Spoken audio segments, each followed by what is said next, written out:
నమస్తే, నేను మీ కిరణ్ కుమార్. దేశం కోసం, ధర్మం కోసం, సనాతన ధర్మ రక్షణ బోర్డు సాధన కోసం మొత్తానికి పాస్టర్ అజయ్ కుమార్ అలియాస్ ఎర్రప్ప మద్దిశెట్టి ఇతను బహిరంగ క్షమాపణ చెప్పాడు. ఏదైతే హిందువుల్ని మొగోళ్ళు మీరు బొట్టు పెట్టుకుంటారా కొడకల్లారా, మీకు మొగుళ్ళు ఎవర్రా అన్న వీడియో ఏదైతే రిలీజ్ అయిందో దానిపైన నిన్నటి దినం మేము తిరుపతి ఎస్పీ ఆఫీస్కి వెళ్ళి కంప్లైంట్ చేయడం జరిగింది. అతని పైన ఈ కంప్లైంట్ విషయం తను తెలుసుకున్నాడు. బహిరంగ క్షమాపణ చెప్పాడు హిందువులకి. నేను హిందువుల్ని దూషించడం, మాట్లాడడం తప్పయింది, దయచేసి నన్ను క్షమించండి అంటూ తను ఒక వీడియో కూడా మాకు పంపించడం జరిగింది.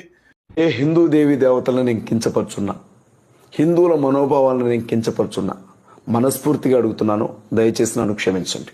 ఇది చాలా శుభ పరిణామం. ఎందుకంటే ప్రతి తప్పు తెలుసుకోవాలి ఎవరైనా కానీ. తెలుసుకున్న తర్వాత మార్పు అనేది ఖచ్చితంగా రావాలి.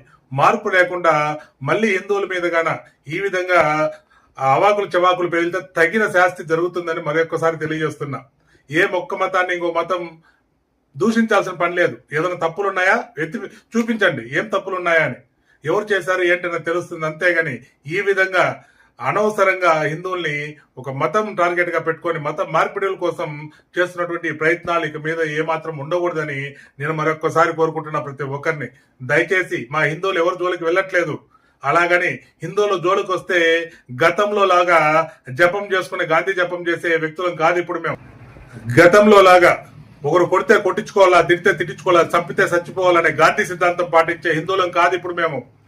యుగ పురుషుడు కారణ జన్ముడు నరేంద్ర మోడీ గారి సారథ్యంలో భారతదేశం ముందుకెళ్తా ఉంది.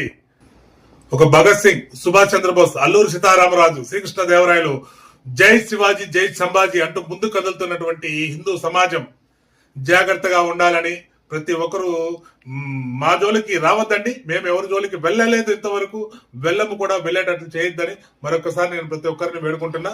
మరొకసారి పాస్టర్ అజయ్ బాబు అలియాస్ ఎర్రప్ప మద్దిశెట్టికి నేను మళ్ళీ ధన్యవాదాలు తెలియజేస్తున్నా. తన తప్పు తెలుసుకున్నందుకు.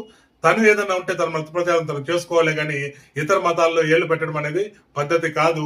మిగతా అందరి పాస్టర్లకు కూడా ఎవరైతే హిందుత్వం మీద పని కట్టుకొని బురద అల్లాలని చూస్తున్నారో వాళ్ళందరికీ కూడా ఇది ఒక హెచ్చరిక కావాలి. అదే విధంగా ఇది ఒక మంచి పాఠం కావాలని కోరుకుంటున్నా.